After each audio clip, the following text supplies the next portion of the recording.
그래서 하나님의 아들인 것 같아 보이는 예수가 하나님의 아들이라고 하지 않고 귀신 들린 자 혹은 미친 자라고 규정을 하면서 죽여버리기로 결의를 했죠. 예수를 배척한 것입니다. 그러니까 말하자면 하나님을 가장 사랑한다고 말하는 자, 하나님의 나라가 이 땅에 이루어지기를 가장 격렬하게 소망하는 자들이 오히려 하나님을 배척하고 하나님의 나라를 배척하는 자들이 된 것입니다. 예수님이 오시자 하나님의 나라가 임하자 이들의 실체가 드러난 것이라고 했었죠. 그래서 이 비유는 다만 비유일 뿐만 아니라 풍자적인 요소를 띠고 있는 이야기이기도 합니다. 예수님이 실제로 이 땅에 오셔서 어떤 사역을 하시자 이스라엘 사회의 전면에 부각이 되자 이스라엘의 지도자들이 어떻게 대응했는지를 풍자적으로 묘사한 것이죠. 이렇게 길가에 해당되는 사람들이 유대의 정치 지도자들 혹은 예수님을 가장 잘 아는 예수님의 가족들이라는 사실을 살펴봤었는데요. 그렇다면 당연히 우리의 관심은 그렇다면 나머지 돌밭, 가시떨기 그리고 좋은 땅은 어떤 사람들인지 궁금할 것입니다. 돌밭은 사실 가장 쉽습니다. 이 마가복음을 읽으면서 돌밭 그러면 어떤 누군가가 떠올라야 하기 때문입니다. 그가 떠올랐다면 나머지 가시떨기와 옥토밭도 그리 어렵지는 않을 것입니다. 돌밭 그러면 여러분은 누구를 떠올리겠습니까?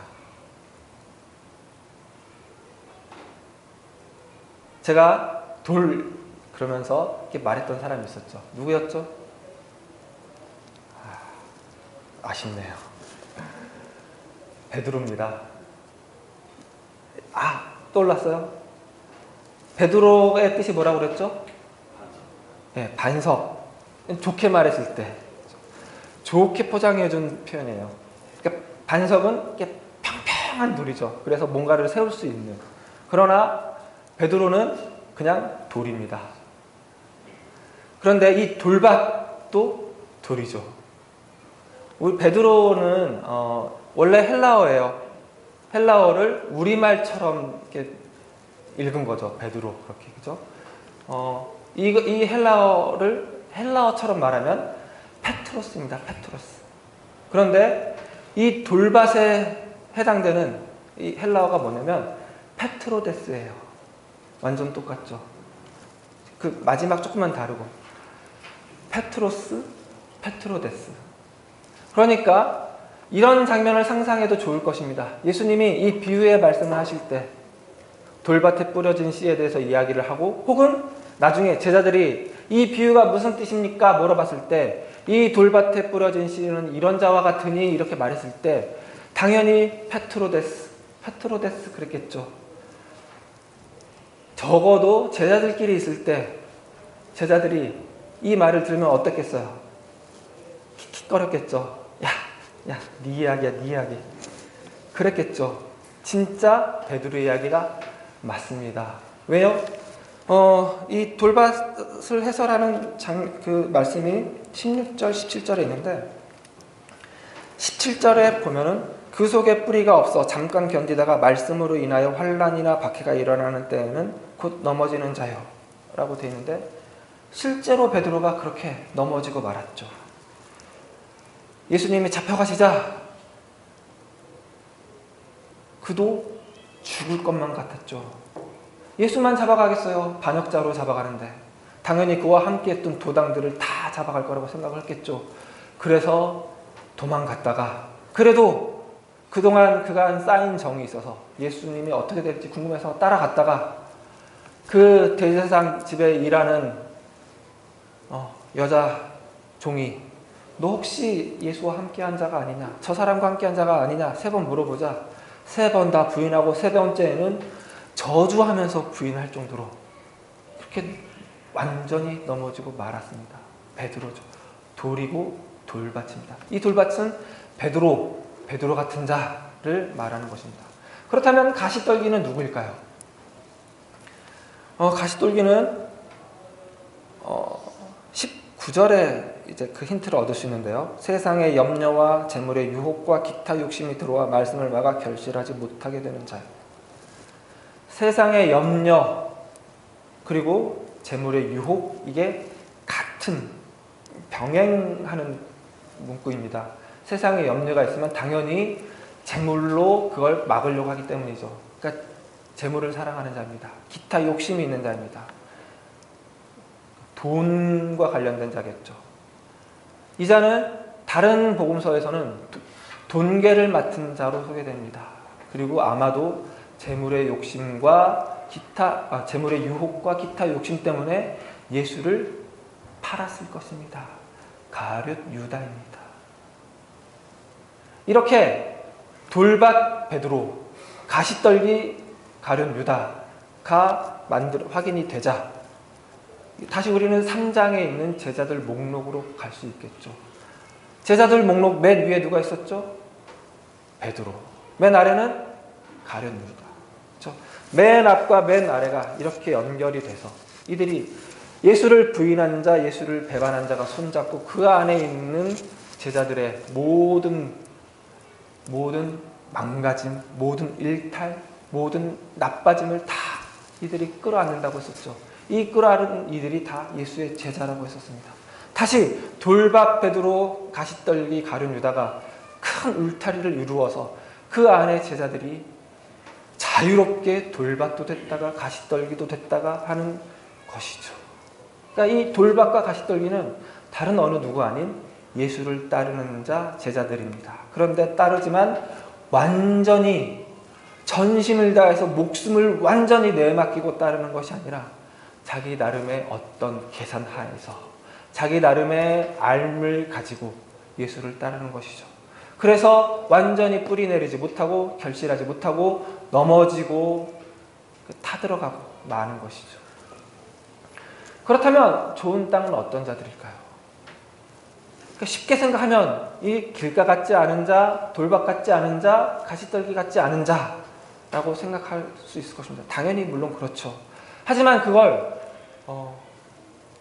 어떤 유혹도 없고 걱정도 없고 환난과 핍박이 와도 그냥 덤덤하게 견딜 수 있는 이런 자들이라고 생각하면 그건 오해입니다. 지금 이 비유를 제대로 보지 못한 것입니다. 왜냐하면 좋은 땅에 있는 자들이래요. 좋은 땅에 해당하는 자들은 길가에 해당하는 자들과 대조를 이루는 자들이기 때문입니다. 그러니까 우리가 이 비유를 보면서 자꾸 우리는 마지막에 좋은 땅, 30배, 60배, 100배 결실한 땅, 그 땅이 좋아 보이니까 나머지 세 땅이 하나, 그리고 좋은 땅 하나, 이렇게 3대 1로 구분이 되는 것 같은 생각을 하기가 쉽습니다. 그러나 이 말씀은 특히 이 비유와 비유를 설명하고 있는 10절과 12절 사이에 끼어있는 그 말씀을 통해서 이 비유를 다시 보면은 이 땅은 길가 그리고 좋은 땅이 대조를 이루고 그 사이에 돌밭과 가시밭이 끼어있는 상황입니다. 그러니까 좋은 땅은 돌밭과 가시밭을 이겨낸 사람들을 말하는 것이 아니라 길가와 다른 사람들을 말하는 것이라고 봐야 된다는 것이죠. 다시 길가는 어떤 사람들이라고 했었죠? 길가의 가장 큰 특징? 자기 스스로 하나님을 잘 안다고, 하나님의 일하심의 방법을 잘 안다고 생각하는 사람들이라고 했었죠. 그러나 그 사람들은 실제로는 모르더라는 것이 드러난 것이죠. 이 사람들은 자기가 모르는 사실조차도 모르는 사람들입니다. 가장 무서운 사람들이죠. 가장 위험한 사람들이죠. 자기가 무식한 걸 모르는 무식한 사람들. 제일 무서운 사람들. 길가에 해당하는 사람들, 서기관들, 바리새인들, 심지어는 예수님의 가족들. 그렇다면 좋은 땅은 어떤 사람들이겠어요? 나는 하나님을 잘 안다고 할 수 없는 사람들일 것입니다. 이 사람들이 좋은 땅에 있는 사람들이라고. 어떤 사람들이 나는 하나님을 안다고 할 수 없는 사람들일까요? 그런 현실을 살기 때문이겠죠. 어떤 현실일까요?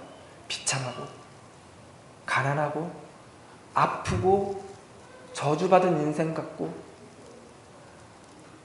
남들 그 어느 누구도 알아주지 않을 것 같은, 있어도 그만 없어도 그만일 것 같은 그런 현실을 사는 사람들일 것입니다.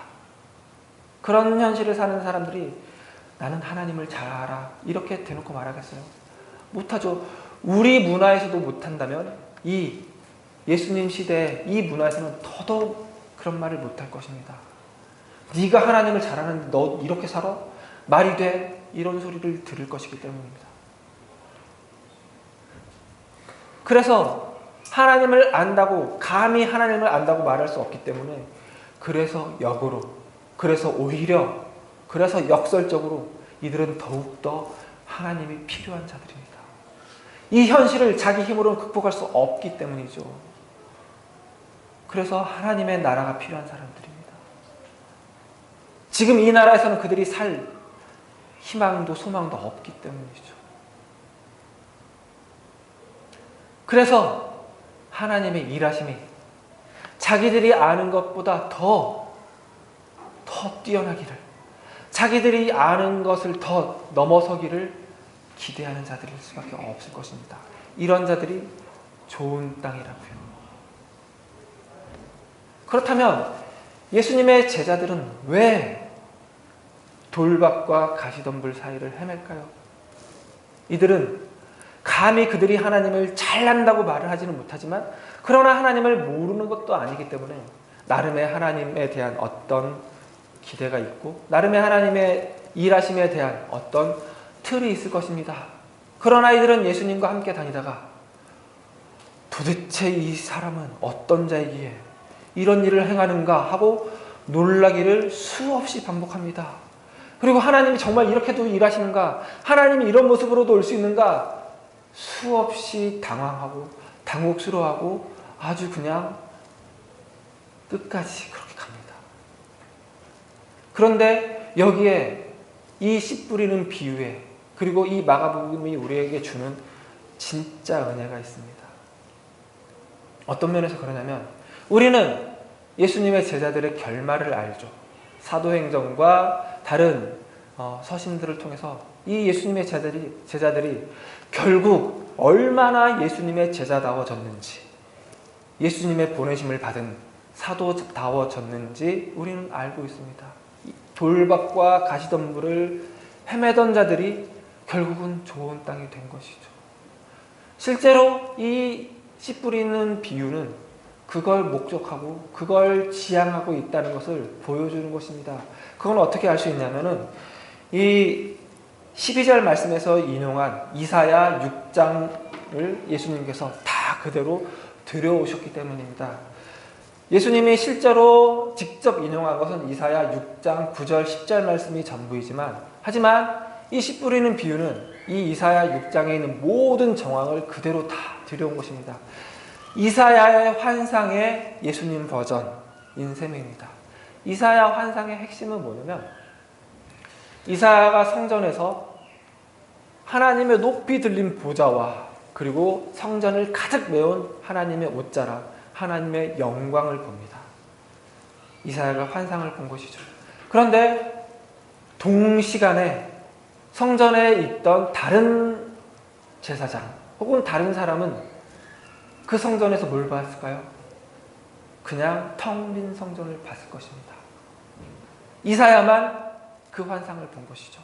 그러나 이사야가 본 환상은 말 그대로 환상이 아니라 사실은 그게 실제입니다. 텅 비어있지만 그러나 하나님의 임재로, 하나님의 영광으로 가득 차 있다는 것이, 그게 실제라는 것입니다.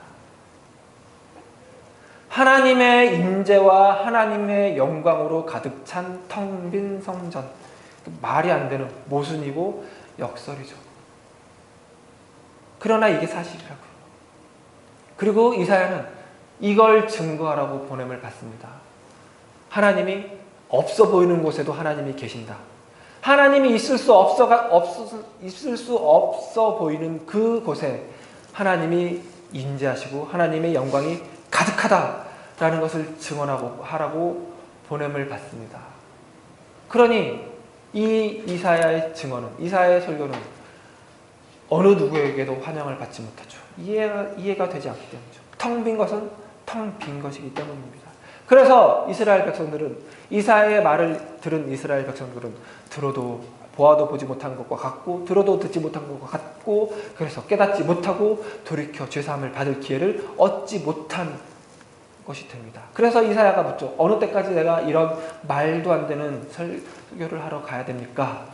그러자 하나님이 이사야에게 모든 것이 황폐해지고 그루터기가 남을 때까지이다 라고 말씀하시죠. 그러나 그 그루터기에는 거룩한 씨다, 거룩한 씨가 있고 생명이 있어서 모든 것이 황폐하고 아무것도 없고 그루터기만 남은 것 같지만 하나님의 생명으로 가득 차 있고 하나님의 인재로 가득 차 있고 하나님의 영광으로 가득 차 있다 라고 선언하시는 것이죠. 그래서 이사야가 본 환상과 이사야가 들은 환상은 같은 것이죠. 그리고 이 이사야의 그 환상이 지금 예수님의 이 비유에서 씨 뿌리는 비유로 각각의 밭으로 재해석이 된 것입니다.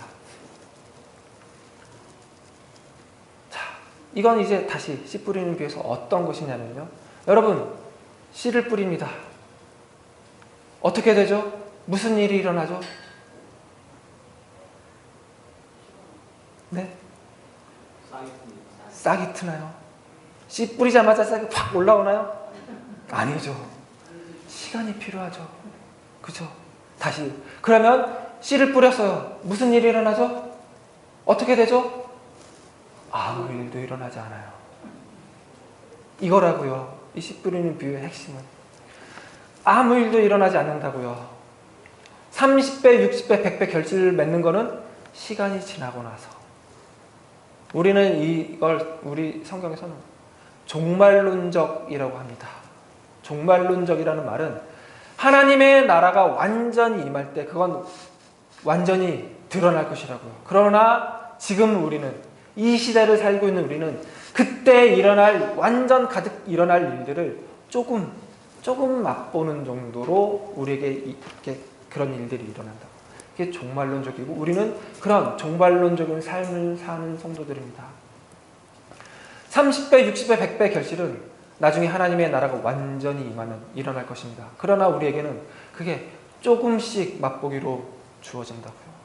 그래서 우리는 우리가 좋은 땅인 것을 알지 못합니다. 우리는 사실은 좋은 땅인데도 마치 하나님의 임재와 하나님의 영광으로 가득 찬 텅 빈 성전과 같은 꼴이죠.